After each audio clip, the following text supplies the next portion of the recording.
Badajeando la Noticia, donde Pedro Luna y Carlos del Valle del Río hacen de la política su patio de juegos. Un podcast presentado por Sin Sesgo. ¿Qué tal? Muchas gracias por estar con nosotros en este Badajeando número 64. 64 semanas hablando de nuestro país, de cómo van las cosas. Estoy aquí con mi amigo Pedro Luna. ¿Cómo estás, Pedro? Bien, ¿tú qué tal, Carlos? Bien, muy bien. El día que estamos grabando este Badajeando es un día importantísimo para México. Sí. Por dos cosas. Por lo que pasa en ambos lados de la frontera. Sí. Obviamente, hoy estamos grabando este Badajeando para usted el día de la elección en los Estados Unidos, pero también el día en que la Suprema Corte de Justicia intenta ponerle un freno aparte de la reforma al Poder Judicial, sí. Y eso nos va a llevar a una crisis constitucional realmente importante. Sí, que además ya anunciado en los días anteriores que como una amenaza velada lo veo yo, lo que dijeron tanto Claudia Sheinbaum como Fernández Noroña como presidente del Senado, que dicen que ellos ya tienen un plan. No, sí, ya tienen su plan B. Ya no, el plan D, este es el plan D, dicen que ya tienen su plan. D, Z, ya van quién sabe en cuál. Pero el tema es que para la forma en cómo lo expresaron y cómo se manejaron, yo lo veo como una amenaza velada. Y además, bueno, creo que sí puede ser el punto de quiebre en el que veamos ya totalmente fuera máscaras y lo que va a ser un nuevo gobierno autoritario, un nuevo gobierno autocrático, ya sin que haya manera de esconderlo. Yo creo que va a ser muy claro después del día de hoy, porque además las posturas de los ministros han sido muy congruentes, han sido en general estos 8 ministros que son el bloque que han contenido los abusos, yo no veo cómo vayan a cambiar su voto. No, de hecho hubo un intento de la ministra Batres de posponer la discusión y votaron unánimemente no, se discute. A ver, ¿qué es lo que creo que va a suceder? ¿Por qué está sucediendo esto en el Poder Judicial? Evidentemente no son ingenuos en la Suprema Corte de Justicia. Estos 8 ministros no son ingenuos y lo que nos están diciendo es, sabemos que no va a pasar, sabemos que tienen el plan D, Z, en el que vayan, pero queremos dejar constancia de que esto es un acto de ilegalidad. Sí. De que están atropellando la Constitución. Sí, que se están, ¿no? y que se están, como es un acto de congruencia en cuanto a lo que debe de ser, cómo deben de llevarse las cosas. Incluso en el proyecto del ministro González Alcántara Carrancá, él mismo dice que frena la elección de jueces y de magistrados, pero permite la de ministros de la Suprema Corte, y él dice, permito a la ministra de la Suprema Corte en un afán de... Sí, es una salida política. Él decía que era una salida política. Porque legalmente pues tendrían que haber sido por todas, ¿no? Y en lo que sí me pareció que fue un poco, pues no sé si ingenuo o a lo mejor pensando que iba a haber una buena voluntad en decir que se podría negociar con Claudia Sheinbaum, no así con los legisladores. Y de inmediato Claudia Sheinbaum le contestó que no, que ella no tiene nada que negociar porque ella nada más su tarea es publicar en el Diario Oficial de la Federación. Entonces, que no es así. Que sabemos que por supuesto, es quien comanda todo esto, ¿no? Sí. Ahora, no se me ocurre, Pedro, un inicio de administración, un inicio de sexenio más atropellado, más violento que el de Claudia Sheinbaum. No, ni siquiera en el cambio que se pudo haber esperado a lo mejor en el 2000, no lo hubo, del 2000 cuando fue del PRI al PAN, en la primera transición. No, eso fue muy terso. Tampoco fue con el PRI del PAN al PRI, y tampoco del PRI. Y Andrés Manuel no empezó con los tambores batientes. No, aquí... Empezó incluso, si hacemos memoria y nos vamos 6 años atrás y pensamos en el primer mes de Andrés Manuel, decimos, bueno, a ver, la gente está con él, el voto está con él, vamos a ver para dónde va. No se veía esa desesperación, no parecía necesidad de demostrar poder. Eso es lo que yo veo también con Claudia Sheinbaum, un poco de demostrar qué va a hacer y cómo... Un poco de berrinche, ¿no? De qué es capaz. Decir, yo también soy poderosa. Sí. Bueno, a ver, ya veremos cómo pasa esto. Lo cierto es que esto es una de las primeras manifestaciones, porque también lo que ya nos tienen muy cantado, Pedro, es la próxima semana nos vamos con los órganos autónomos. Sí, ¿no? creo que entre el 11 y el 14 de noviembre se van. Ya, eso ya fue. Pero, también un intento desesperado, tardío, agónico del INAI, sí. de decir, oigan, miren, me bajo el sueldo, corro gente, gasto menos, traigo lunch para que no me tengan que dar para comer. Pero bueno, ya eso... Sí, y en general yo creo que... Que también esto nos retrata algo que no podemos dejar de lado, Pedro. También una cantidad brutal de abusos. A ver, yo me pongo a pensar, al cuarto para las 2 de que te digan te vas a tu casa, se acabó, resulta que siempre sí podías quitarle a tu presupuesto 222 millones de pesos. Sí, que puede ser ajustes. Ah, caray, como que entonces sí, lo que me estás reconociendo también tácitamente es la cantidad de excesos, abusos. Algunos excesos. Sí, claro. Sí, claro que había excesos, pero yo creo que, te digo, la batalla, incluso que lo llegamos a platicar para la reforma judicial, se da también en los últimos minutos, cuando ya está a punto de... También. O sea, que incluso la ministra Norma Piña presentó una propuesta propia de reforma al Poder Judicial, y en un momento en el que ya no es una cuestión, es una cuestión política, es una cuestión de apropiarse y de cambiar todo el sistema político mexicano. Y lo hacen también los ministros de la Suprema Corte en momentos en los que ya han presentado su renuncia. Sí. ¿No? Y entonces también eso llama a decir, a ver, hay muchas cosas que me parece, Pedro, que en todo esto hay que ver en perspectiva. El hecho de que 8 ministros hoy propongan una salida política, que no jurídica, pues también me causa mal sabor de boca.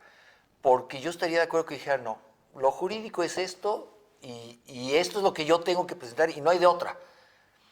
Pero querer luego negociar en el terreno político también dice... Pues es caer en el juego de ellos. Pues claro, o sea... Ya estás entrampado, Si lo tuyo que me dijiste es, no, esto es un principio jurídico al que no puedo renunciar, es irrenunciable porque para eso estoy yo, pues te mueres en esa posición. Sí. Pero ya ves al cuarto para las 2 que la cosa va, como ya sabíamos todos que era un tema inaplazable, sí, que no hay y quiere sacar una negociación política, me parece poco elegante. Uno se muere en sus principios, y además cuando no tienes con qué negociar. O sea, para sentarte a negociar, pues se supone que hay un equilibrio, tal vez, hay algo en los que ambas partes tienen que ceder. ¿Cuál es el Poder Judicial no tiene nada que darle. El punto por el que el Ejecutivo o el Legislativo se sentarían a negociar para ganar qué, si lo tienen todo de su lado, como para negociar qué. Uno en una negociación cede, pero también gana. Sí. Y yo me pregunto, en el plan de Morena, del obradorismo, ¿qué les falta ganar? Nada, ¿Por qué te tendrías que sentar a negociar con alguien que lo tienes totalmente derrotado? Ahora, esto es en la parte política. En lo que sí realmente hay un desgaste brutal es, bueno, a ver, nuestro sistema de justicia va a sufrir un cambio brutal que todavía no sabemos exactamente para dónde apunta. Vamos, lo que sí empieza a asustar un poco es que los propios legisladores que aprobaron esta ley tampoco saben muy bien para dónde apunta esto. Y ya también el tema del presupuesto que propone el INE. ¿Qué dijeron? 12,000. No, 13,000 millones de pesos. 13,000 millones. Pero también... Eso es más que la elección presidencial. Sí, es más costoso que la elección presidencial. Qué barbaridad. Y además, Claudia Sheinbaum dice que no, que ya no está de acuerdo. Bueno, además ahí también hay una diferencia, ya hay una diferencia. Entonces que se le hace mucho dinero. Que porque primero habían dicho que 7,000... Pero es que hay que tener la dimensión de cuántos cargos son y lo que implica y en un tiempo tan corto, porque además es para el 1 de junio de 2025. Ahora, hay un factor en este cambio que pocos han analizado, querido Pedro.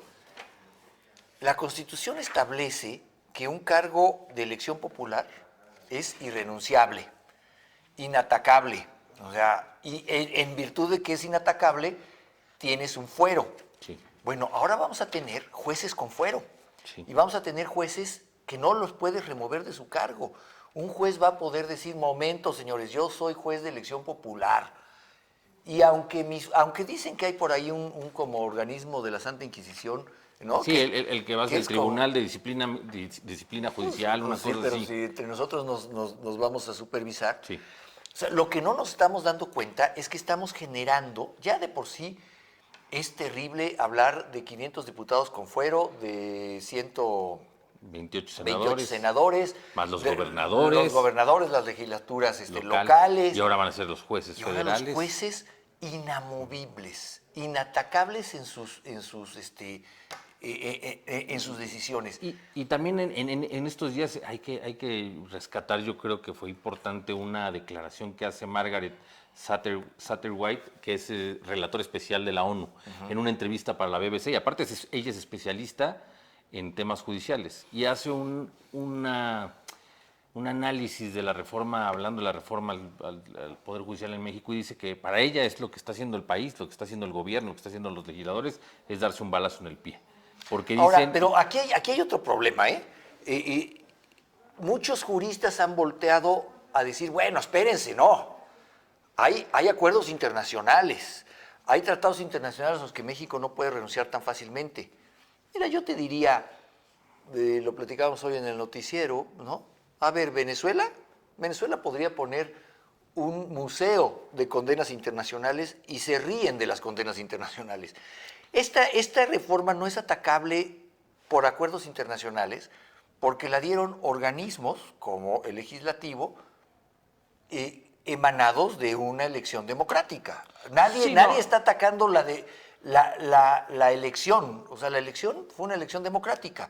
Y esta es la gente que llegó. Sí, pero el tema es que sí, lo que dice y la crítica que hace es, bueno, primero que este argumento tan continuo, tan común que hacen de que en Estados Unidos hay elecciones de jueces tampoco es cierto. No, eso no es cierto. Eso no es cierto. No, claro que no. Sabemos que es en unos cargos muy específicos y que no son los jueces de circuito, no son, o sea, no, ni mucho menos los ministros de la Suprema Corte, y que además la justicia a nivel federal y muchos estatales no está a cargo de un juez, sino está a cargo de un jurado. No, el juez impone la pena, pero la culpabilidad la encuentra un jurado. Y aquí en un no sistema hay que es jurados. distinto. Es totalmente distinto. Y además, dices, como darte un balazo en el pie, y que además es como resetear, de empezar de cero. O sea, vamos a empezar con gente que... Porque además, si te pones a ver de todos los cargos que se van a elegir en 2025, casi nadie ha aceptado presentarse a la elección. Muy pocos son...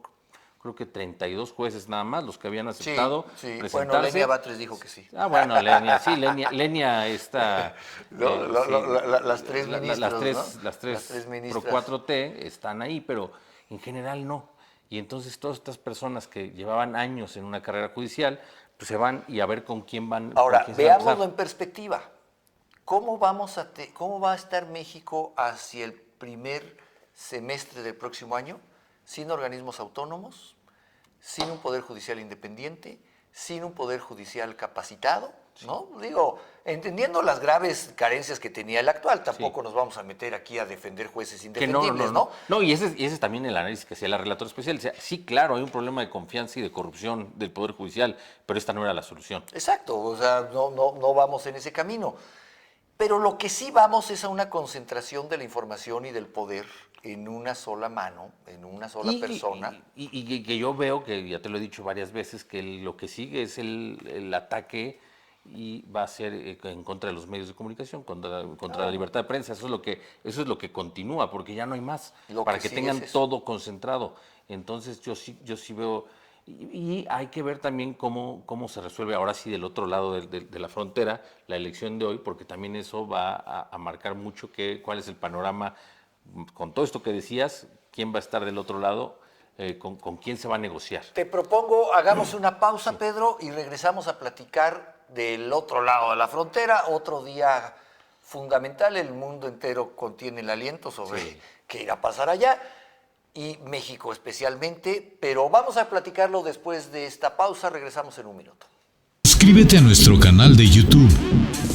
Sin Sesgo, periodismo de clase mundial para un mundo que nos pertenece. Muchas gracias por continuar con nosotros aquí en este Badajeando. ¿Qué número? 64. 64, estoy aquí con mi amigo Pedro Luna, yo soy Carlos del Valle y hemos venido platicando de lo que hoy es para México un día crucial, un día que tiene que ver con, sí, el futuro inmediato, tan inmediato como el próximo año. Ya hablamos de la reforma al Poder Judicial, ¿no? Pues tenemos ahí una repasadita, pero del otro lado de la frontera está sucediendo algo muy importante, que es la elección presidencial. Sí, entonces para la importancia y la relevancia que tiene para México, tan así que la amenaza directa que manda ayer Donald Trump, pues, que le dice a Claudia Sheinbaum que no la conoce, que sabe o que ha escuchado que es una buena mujer.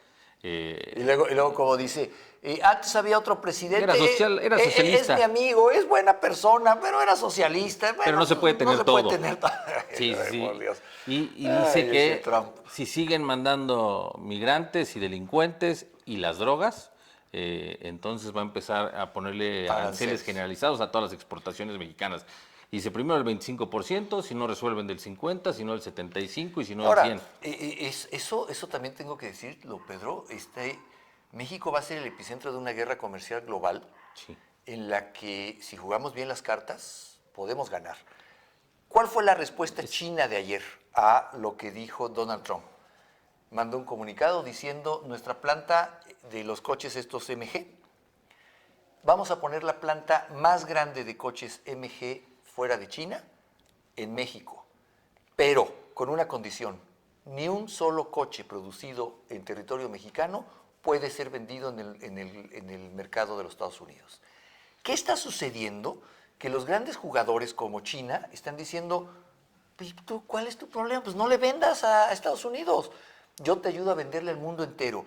México podría aprovechar una situación fundamental, porque Estados Unidos está... Si logra vender, porque ahorita lo que pasa es que el problema es que se le consume mucho a China, pero o sea, ellos no compran nada de lo que se... bueno. Ese es el reto. Claro, pero a final de cuentas lo que tiene México hoy es algo que no tenía hace unos años, que es la capacidad estratégica de no venderle a Estados Unidos. O sea, siempre hemos pensado, nuestro desarrollo está con los Estados Unidos, o vamos con ellos o no vamos para ningún lado. Y empieza a abrirse un panorama de comercio mundial en el cual nos dicen, no, podemos ayudarte a venderle a muchos otros lugares del mundo y olvídate de Estados Unidos. En fin, empieza a ser preocupante, sobre todo porque en momentos en los que México tendría que estar pendiente de la elección de Estados Unidos, por lo menos tenemos a un secretario de Economía. Un secretario de Economía que anda de vacaciones, ¿no? Dice que regresa hasta el próximo martes, sí, fíjate. Hay un subsecretario de Relaciones Exteriores que está allá desde hace varias semanas, supuestamente dando seguimiento, sí, pero pues no sé, yo creo que el gobierno actual subestima mucho y cree y ahora, habla de manera muy simplona de lo que es. Pero es que yo tengo una teoría. Mi teoría es, al gobierno de Claudia Sheinbaum no quiere que le vaya bien con Estados Unidos. El gobierno de Claudia Sheinbaum quiere que le vaya mal con Estados Unidos. Ella cada vez, a ver, los mexicanos somos naturalmente antigringos. El sentimiento antigringo... Y más del movimiento es muy marcado. Y más de los seguidores de la Cuarta T, pues los gringos han sido los malos. ¿A quién le conviene negociar bien con Estados Unidos? A la presidenta Sheinbaum no. A la economía sí, al país sí, pero a la presidenta no. La presidenta va a buscar enfrentarse con Estados Unidos, como buscó a un enemigo menor como España, y me refiero a menor porque España no le entró al juego, a pesar de que el sistema bancario en México está en manos de españoles. Pero a ver, cuando ustedes me dicen, es que ¿con quién le va a ir bien a Claudia Sheinbaum? Claudia Sheinbaum no quiere que le vaya bien con nadie. Claudia Sheinbaum necesita arroparse en la bandera del nacionalismo, decir que estos gringos son unos intervencionistas, que no quiere nada con ellos y que México puede solo. El problema es que no es cierto. No puede solo. El problema es que no es cierto. Es que yo creo que hay dos partes. La que dice es que se envuelve en el tema del nacionalismo, como lo hizo en los últimos meses de su gobierno López Obrador, y por otra parte sí hace un coqueteo para tratar de mantener a los inversionistas de Estados Unidos. Esta reunión que hizo tratando de calmar los ánimos, en los que yo te digo, yo creo eso va a durar poco. Que va a durar muy poco, porque nada más ofrece sus mesas de diálogo, que sus mesas de diálogo, para el que ya se dio cuenta, pues no sirven de nada, porque ya las vimos en el Poder Judicial, sí te escuchan y te dicen, sí, bueno, qué bueno, y ya. Ahora, la verdad de las cosas es que cuando nos preguntamos con quién nos va a ir mejor, con Donald Trump o con Kamala Harris, la respuesta es con ninguno. No, yo creo que no. Y la respuesta es con ninguno porque, a ver, México ha dejado de hacer el trabajo. México ha dejado de hacer su parte. Es decir, no somos un país más competitivo, no somos un país mejor preparado, no tenemos un mejor sistema de educación, no tenemos olvídate, la seguridad carretera. ¿Cómo nos va a ir con el que gobierna Estados Unidos? Mal. Mal porque México desde hace muchos años, dejó de hacer el trabajo. Pero sí le va a ir más mal con uno que con otro. Pues yo creo que no, yo creo que sí. igual de mal con uno que con otro. Yo ahí sí coincido un poco con lo que platicaban ayer con Alberto Capella, que él era un poco más, pues no es que sea pesimista, yo siento que es realista. Porque te voy a decir que es como no darle aquí el beneficio de la duda desde mi punto de vista a Claudia Sheinbaum, porque es muy claro lo que va a hacer. Es una continuación y una prolongación de lo que venía haciendo Andrés Manuel López Obrador. Y además se ha ido endureciendo, se han ido o haciéndose más cínicos tal vez. En el aspecto de Estados Unidos, vamos a tener una segunda posible presidencia de Donald Trump, en la que ya no tiene que tener ningún sí, ya solamente es su último término, no tiene que contenerse. Y ella lo dijo. Él ni siquiera está hablando de cerrar la frontera cuando asuma la presidencia. Sí. En cuanto tenga la mayoría en el Congreso, en el colegio electoral. Ya. Pero bueno. Y además. Y es a lo que me refiero, Pedro. ¿Y para eso qué ha hecho México? ¿Cómo No, está México, preparado? México no está preparado. Lo estamos viendo por la tele, estamos viéndolo como si no fuera para nosotros. Y yo te lo he venido diciendo, las declaraciones que hacen los diferentes encargados de la relación son declaraciones muy simplonas que no dimensionan, creo, el tema que viene. ¿Dónde está nuestro canciller? Yo me pregunto. No se ha visto, decían que era de los más preparados, pues no se ha visto en nada. Juan Ramón de la Fuente siempre pensé. Marcelo Ebrard, como dice, salió corriendo de viaje de vacaciones porque se habla de que en cualquier momento renuncia, Sí. no quiere hacerse cargo de este tema. No, y además es muy natural porque él nunca tuvo una buena relación con Claudia Sheinbaum. Estaba ahí como que se lo dieron ahí para una imposición y para aplacarlo. De hecho, él fue muy crítico de la selección ¿no? Sí, claro. O sea, entonces amagó con hasta irse del movimiento, lo mantuvieron ahí tranquilo. Pero digo, yo sí creo que una presidencia de Donald Trump va a ser todavía más pesada para el gobierno de México y bueno, pues para todos los mexicanos por añadidura. Y creo que habrá que poner mucha atención en todas las cosas que ha prometido Donald Trump, porque sí creo que va a implementar varias de sus. Me queda clarísimo. Y de hecho lo dijo también, ya bueno, se cuando olvidó. Donald Trump en la campaña anterior dijo, los mexicanos van a poner el muro y lo van a pagar, y no se equivocó. Y lo pagaron. Lo pusimos al sur de nuestra frontera y lo pagamos. Y los soldados también, que lo presume, que fue cuando dice que se dobló Marcelo Ebrard. Sí. Entonces, y ahora viene este tema que también no se ha mencionado ya mucho en México, pero que lo dijo hace unas semanas Donald Trump, que él iba a invocar el artículo del TEMEC para hacer la revisión y que si no salía también de inmediato, no esperarse a la que viene, sino de inmediato, y si no sale si no se hace lo que él quiere, si no se ponen las cosas favorables de Estados Unidos, dice que se acaba. Entonces, bueno, Kamala Harris también dijo, yo no voté por él. A mí no me pongan con eso, ¿no? Y no veo aquí nadie preparado para eso que viene. Porque sí puede que México es lo que te digo, eventualmente lo estamos viendo como si viéramos un espectáculo ajeno a nosotros. Porque México podría, como dices, a lo mejor aprovechar y eventualmente voltear a China, pero en el transcurso que pueda hacerse eso, son muchos años, y va a ser muchos años, en los que además vamos a entrar en una crisis económica muy fuerte, para poder recuperar lo que se va a perder con esta relación comercial con Estados Unidos. Es nuestro principal socio, es el que compra la mayoría de todo. De eso no tenemos ninguna duda. Entonces, si pasa eso y si eso sucediera, yo creo que se aceleraría. Ya te lo he dicho, yo creo que va a haber una crisis económica próximamente, pero yo creo que sería mucho más rápida que la llegada de esta crisis con estas medidas de Trump que con otra medida, con una presidencia de Kamala Harris.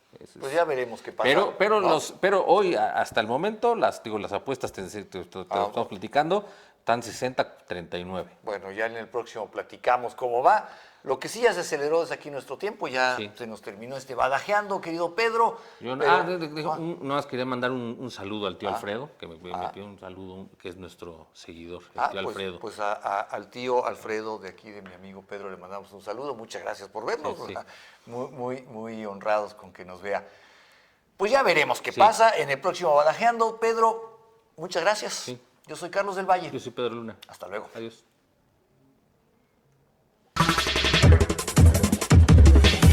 Hasta aquí Badajeando la Noticia, donde Pedro Luna y Carlos del Valle del Río hacen de la política su patio de juegos. Un podcast presentado por Sin Sesgo.